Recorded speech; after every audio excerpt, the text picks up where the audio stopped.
Ok. Entonces vamos a empezar con este como tema nuevo, pero dentro de esta misma unidad, ¿no? Es decir, hoy la idea es que veamos el concepto de literatura menor que aparece en el texto de Deleuze y Guattari, Kafka por una literatura menor. Eh, Me gustaría que podamos entender este concepto de literatura menor a partir de esos postulados que hemos estado viendo de esas dos imágenes del pensamiento, ¿no? La imagen dogmática del pensamiento o metafísica y la imagen crítica, ¿no? Solo para hacerlo un poco esquemático, eh, recordemos que, por un lado, la metafísica, o lo que Deleuze llama la imagen dogmática del pensamiento, se define por entender al ser a partir de la identidad, al pensar como lo que piensa la identidad, como hubiera dicho Parménides, y a la relación entre el ser y el pensar, que en la metafísica es entre el sujeto, entre el objeto y el sujeto, como una relación de representación, ¿no? En esa tradición metafísica, el enlace entre el sujeto y el objeto, entre lo que sería el pensamiento, que para esa tradición está en un sujeto, y lo que sería el ser, que está en ese objeto, el enlace es la representación, ¿no? Y el lenguaje muchas veces se lo toma como esa representación.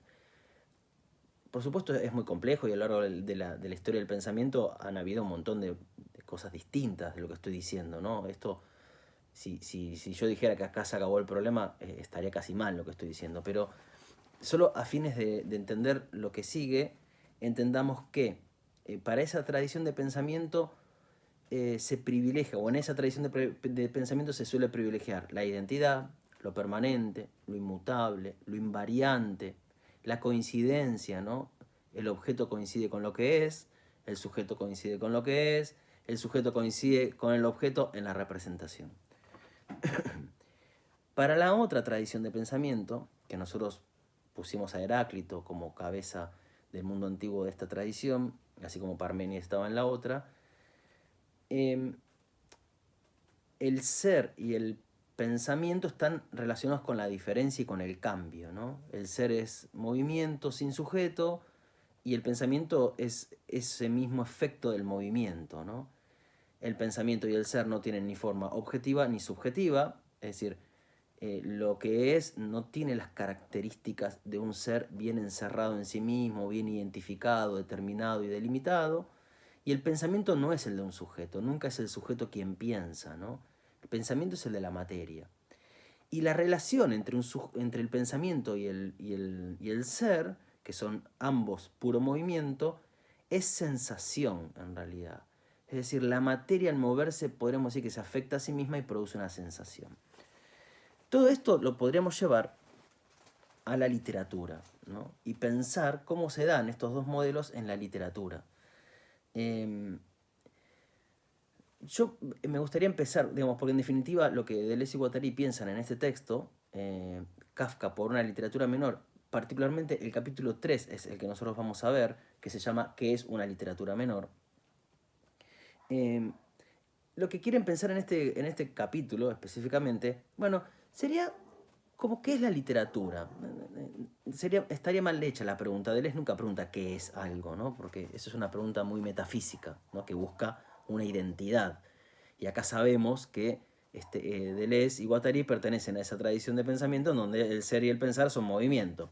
Pero bueno, solo para hablar como todo el mundo, bueno, ¿qué es la literatura, no? No es que van a dar una teoría de qué es la literatura, porque no sería propio tal vez de Deleuze, pero sí van a hablar de un aspecto, ¿no? Van a poner un aspecto de qué es lo que hace que un texto sea literatura, ¿no? Y a mí me gusta como explicar esto, o introducir esta pregunta de pensar qué es la literatura y para ellos qué es la literatura menor, que será esa literatura que pueda conectarse con el caos, que pueda conectarse con el movimiento, que pueda conectarse con eso que desborda a la identidad. A mí me gusta presentarlo a partir de lo que es tal vez una experiencia más de lector de la literatura, ¿no? que se corresponde con lo que ellos dicen. Como partir de un problema, como diría un poco también Deleuze, ¿no? Digamos, todo surge con una especie de sacudida de la materia que nos interpela y nos obliga a pensar algo, ¿no? Que es lo siguiente, me parece que la vez pasada hablamos de esto, y voy a repetir los ejemplos. Yo puedo escribir un cuento, ¿no? Como les decía la vez pasada, me parece, yo puedo escribir un cuento, y escribo el cuento, y se los doy a leer a ustedes, y ustedes me van a decir, muy bien, Guido, qué lindo tu cuento, pero me lo dicen casi de compromiso, ¿no? No pasa nada con ese cuento. Ahora, yo leo un cuento de Kafka, o leo un cuento de Borges, o leo un cuento del autor que más les gusta a ustedes, y yo me encuentro que ahí hay otra cosa, ¿no? Y sin embargo, las palabras son las mismas. Borges usa las palabras que uso yo, las palabras del castellano. El tipo con esas mismas palabras logra hacer otra cosa, ¿no? Es como mágico. Yo siempre pienso esto, ¿no? Tiene algo como de ilusionistas los artistas, ¿no? Y pensemos en los escritores. Pero pasaría lo mismo con la música, pasaría lo mismo con la pintura, es lo mismo, ¿no? Las notas musicales son las mismas, pero como les decía también la vez pasada, en la partitura, el concierto de Tchaikovsky tiene esas notas y yo puedo leer notas y yo toco y ustedes me van a decir, muy bien, Guido, bravo, qué lindo, bien, no te equivocaste nunca, pero no pasa nada. Pero escuchamos a la interpretación de Marta Argerich del concierto de Tchaikovsky que toca las mismas notas, sin embargo se escuchan otras cosas. Son como magos los artistas, ¿no? Magas, no sé. Tienen algo extraño. ¿Qué es eso? ¿Qué pasa en el lenguaje? Vayamos a la literatura. ¿Qué pasa en el lenguaje que aparentemente con las mismas palabras logran transmitir otras sensaciones? Yo me siento de otra manera. Cuando uno lee a Kafka, siente cosas que no sentía en la realidad. Como yo escucho otras cosas cuando escucho una buena música, ¿no? Se escuchan otras cosas. Si yo leo a Borges o pongan el que más le guste, no sé, los escritores que cada uno tenga en su corazón, digamos. Leo a Proust, leo a esos autores que a uno les gusta, uno siente de otra manera. Es como si el mundo se abriera y las palabras son las mismas. ¿Cómo puede ser? Algo tiene que haber ocurrido en el lenguaje. Algo tuvo que haber ocurrido en la lengua para que no reprodujéramos lo mismo, ¿no? Porque parece ser que la lengua, como la cultura, tienden a establecer patrones para que se reproduzcan de la misma manera. Es lo que es el discurso, ¿no? Los discursos asociados con el poder, y esto sería la ciencia, el discurso mediático, la filosofía, o sea, ojo, esos discursos tienden a que la realidad se reproduzca de la misma manera, que pensemos de la misma manera, ¿no? El discurso hegemónico, esta palabra está un poco bastardeada, pero el discurso dominante, el discurso, la lengua que se establece en una época, lo que busca es producir estructuras invariantes, que le den estabilidad a la realidad, que le den estabilidad y garantía, por ejemplo, a un orden desigual, o no, podría ser un orden igualitario, pero que se reproduzca del mismo modo, ¿no? Yo siempre pongo ejemplos tipo, a veces uno cree que es uno el que piensa, y entonces yo pienso que, sí, que los pobres son pobres porque no les gusta laburar, y que en realidad, y yo puedo ir a leer a Locke, que tiene más de 300 años, y el tipo dice lo mismo. Estamos repitiendo lo mismo que hace 500 años, 400 años. ¿Cómo? Yo pienso que. Yo no pienso. Ahí hay un discurso que me hace pensar y que me hace pensar del mismo modo. El poder necesita esas estructuras invariantes. Deleuze y Guattari van a decir que esa, digamos, esa experiencia, por supuesto, del arte, como en la filosofía y también como en la ciencia, no se los voy a explicar eso, son experiencias que entonces siempre buscan romper con la reproducción de lo mismo, ¿no? Son experiencias que, precisamente como el caos es esa creación incesante que ya vimos, son experiencias que tratan de darle lugar a esa novedad, a esa creación que está aconteciendo. ¿no? Eso que acontece y que es nuevo y que es irreductible, que yo no lo puedo reducir a algo ya conocido. Eso siempre es peligroso, ¿no? Porque acá irrumpe una novedad. Eso lo puedo ver en un artista, porque fue así, ¿no? Porque la primera vez que Tchaikovsky escribió lo que escribió, que Beethoven escribió lo que escribió, rompen con lo que es como el sonido estándar de la época. Estamos acostumbrados a este sonido y se escuchan otras cosas, ¿no? Y eso siempre es peligroso. Un artista es peligroso, un filósofo es peligroso, y también movimientos culturales o sociales, ¿no? Porque una revolución también es producir algo nuevo y hacerle lugar a algo nuevo rompiendo lo viejo. Entonces, podemos pensar que hay una tensión entre las estructuras invariantes, estables de la cultura, que son obras, ¿no? Son obras discursivas, de lo que fuera, ¿no? Audiovisuales, nosotros lo vamos a ver, sobre todo en la unidad que viene, vamos a ver cómo el cine se mete en todo esto. Obras que contribuyen a lo invariante, a lo estable, a lo garantizado, a lo que podríamos decir, para ordenar esquemáticamente, a la reproducción de lo mismo, a la reproducción de lo mismo. Es decir, a eso que permanece idéntico, a eso que la metafísica había considerado el ser mismo de las cosas, el ser mismo de las cosas. Y por el contrario, el otro polo de esta tensión, ¿qué es? Es ese caos, es esa diferencia, es ese movimiento de la materia y del pensamiento incesante y que entonces es creación y que al crear, claro, necesita hacerse un lugar.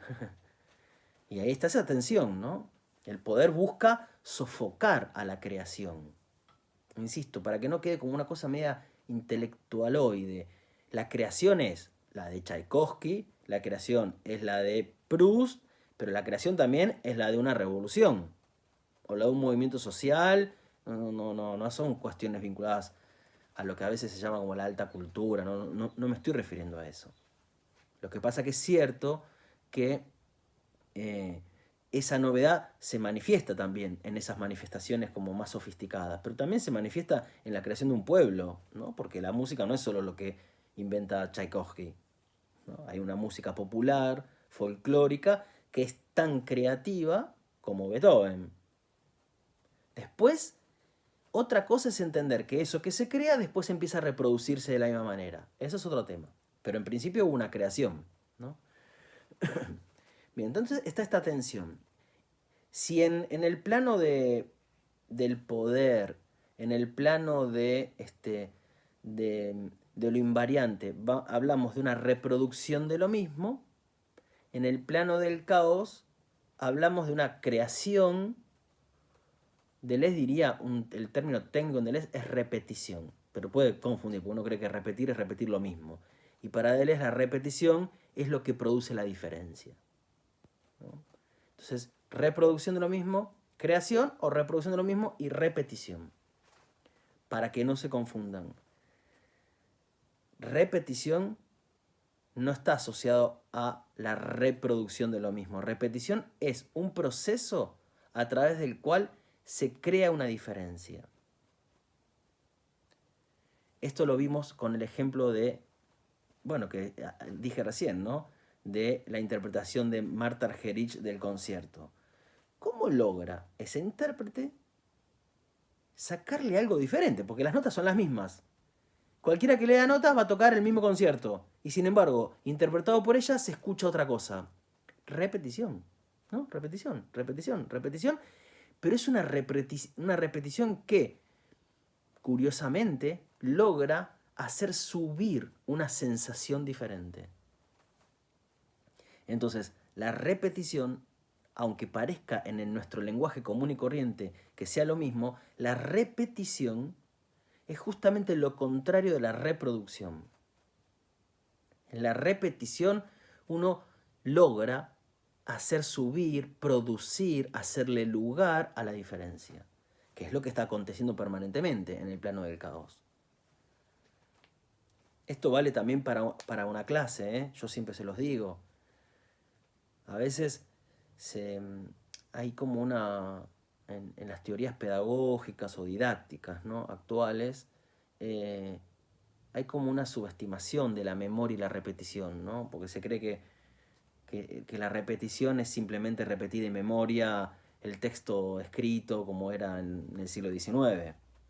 Pero en el aprendizaje es súper importante la repetición. En dar una clase es súper importante hacer repetición. Vamos, yo las clases las repito. ¿Y las repito qué es? Bueno, yo tengo un orden. Y vengo repitiendo la misma clase, pero las clases nunca son las mismas. Y en esa repetición yo aprendo, entiendo mejor el tema que estoy explicando, surge algo nuevo sobre cómo explicar un tema que antes no lo había considerado, espontáneamente, ¿no? Pero por la repetición. Si yo me lanzo a entender algo, a comprender algo o a tratar de explicar algo sin una estructura que yo estoy repitiendo, eso es muy difícil de crear. Es más complejo eso. Me parece que no es... Es más difícil. Hay que tener mucha capacidad para crear de esa manera, me parece, ¿no? Bueno, entonces, tenemos reproducción de lo mismo, repetición de la diferencia o creación.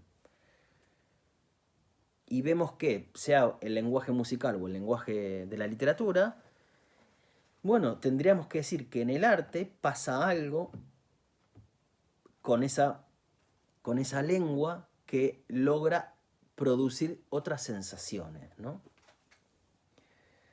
Para esto, Deleuze y Guattari van a proponer dos conceptos. Uno es el de lengua mayor y otro es el de lengua menor.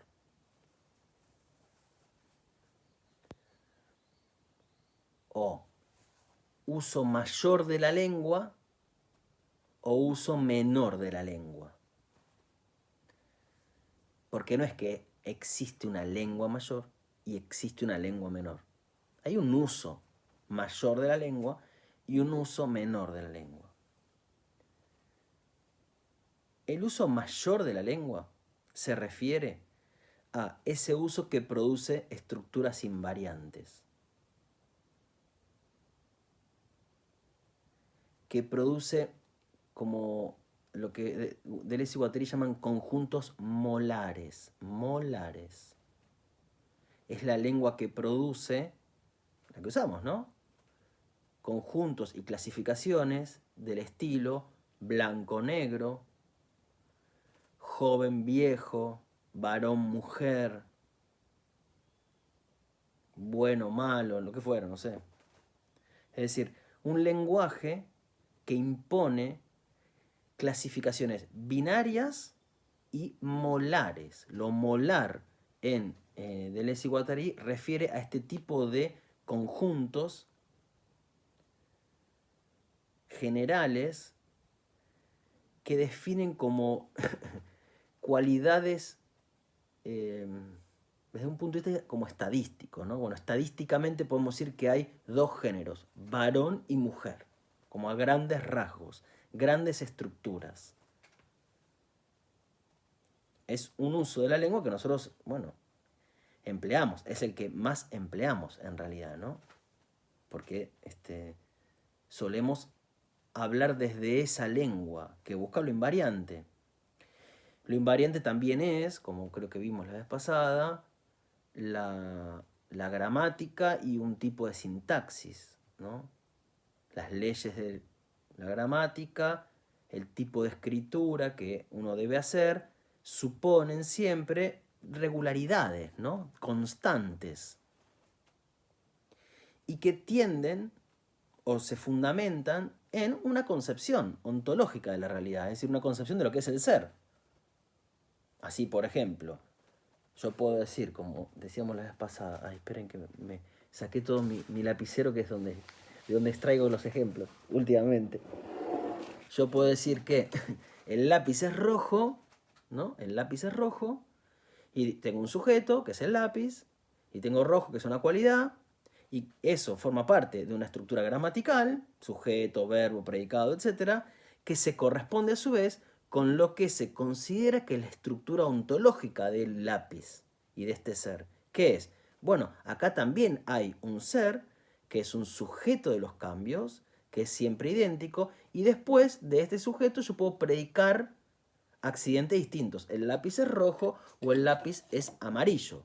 Pero hay un sujeto que es uno y es único y permanente, que es el lápiz. Y acá yo le predico cualidades que son las cualidades de sus accidentes.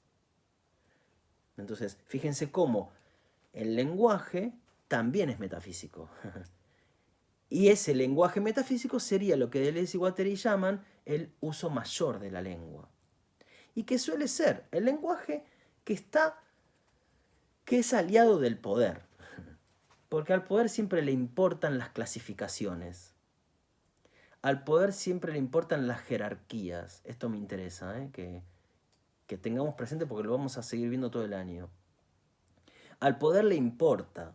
Voy a seguir con este ejemplo medio estúpido. Si quieren ponemos otra característica más seria, pero sigamos con los ejemplos así medio tontos. Al poder le importa hacer una clasificación no solo entre lápiz y tijera, sino entre ser un útil que sirve para escribir y rojo o amarillo. Para estos seres, ontológicamente, es más importante, es primero ser un útil que ser rojo o amarillo. Entonces, si yo quiero ser un lápiz o quiero conocer a un lápiz, las dos cosas serían posibles, lo que importa es ser un útil que sirve para escribir. El rojo o el amarillo tienen menos valor ontológico. Es como algo secundario, algo derivado, algo que no tiene relevancia a la hora de entender qué es un lápiz. Entonces, ahí la metafísica y el uso metafísico de la lengua, o el uso mayor de la lengua, ¿qué están haciendo? Están haciendo no solo una clasificación entre los seres, lápiz y tijera, sino en un mismo ser están estableciendo una jerarquía de sus cualidades. Ser un útil y rojo no tienen el mismo orden jerárquico a la hora de entender qué es un lápiz. Claro, esto parece una tontería, pero piensen en otros aspectos. Entonces pensemos, por ejemplo, como hemos dicho algunas veces, porque vamos a seguir con estos temas del género y de la sexualidad un poco más adelante, o sea, vamos a llevar esto a pensar un poco la sexualidad más adelante. Bueno, si vos querés ser varón, es lo mismo para entender qué es ser un varón o para ser un varón. Imaginemos, cantar que ser fuerte, o bailar que, no sé, ser un macho insensible. No, si vos querés ser varón propiamente, lo que importa es que seas un macho, que seas duro, ¿no? Que consumas a la mujer como se consume un bien cualquiera, y ese es el trato que tenés que tener. No es lo mismo. Entonces, este pensamiento metafísico, llevado a ejemplos no tan tontos como el lápiz, uno puede ver el peso de esas estructuras, ¿no? No, mirá, si vos querés ser mujer, tenés que ser madre. Es como decir, es como sacarle al lápiz la posibilidad de ser un útil que escriba. No sé, el estudio, la inteligencia, como el rojo o el amarillo. ¿Qué importa eso si querés ser mujer? Entonces, la metafísica y el uso metafísico de la lengua lo que hacen es clasificar a los seres, pero también establecer la jerarquía de lo que son las cualidades, esenciales o accidentales. Y eso, por supuesto, esa concepción metafísica de la realidad, se refuerza a través de un uso de la lengua. Recuerden que había tres pilares en las cosas que estamos viendo: el ser, el pensar y el lenguaje o la representación. En realidad, desde Parménides decíamos el ser, el pensar y el expresar, ¿no? Cuando Parménides decía no se puede expresar lo que no es. En la expresión yo estoy usando ahora la idea de la lengua, ¿no? Es decir, es fundamental. No solo nuestro pensamiento se define por estas estructuras, sino el lenguaje, y terminan definiendo una realidad de esta manera. Que no es una mera fantasía de unos locos filósofos que escribieron libros raros. No, así vivimos. Esta imagen del pensamiento dogmática de la que habla Deleuze, esta metafísica, el uso mayor de la lengua, vuelvo a decirlo una vez más, lo dije 1000 veces, pero lo voy a repetir, no es algo que está en los libros, es cómo existimos, cómo vivimos, cómo la propia vida se ha definido de esta manera, porque yo puedo sentirme no realizada como mujer si no soy madre. No es solo la fantasía de alguien eso. Bien, y por último, o casi último de esta primera parte, y entonces ahora vamos a lo de la literatura menor, este uso mayor de la lengua o este uso metafísico de la lengua, bueno, es el uso que, tal como expliqué recién, busca identificar, genera identificaciones, ¿no? El lápiz. El lápiz es azul, el lápiz es rojo o el lápiz es un útil. El lenguaje permite identificar la realidad. Y el lenguaje en realidad tiene que dar cuenta de eso identificable. Para eso estaría el lenguaje.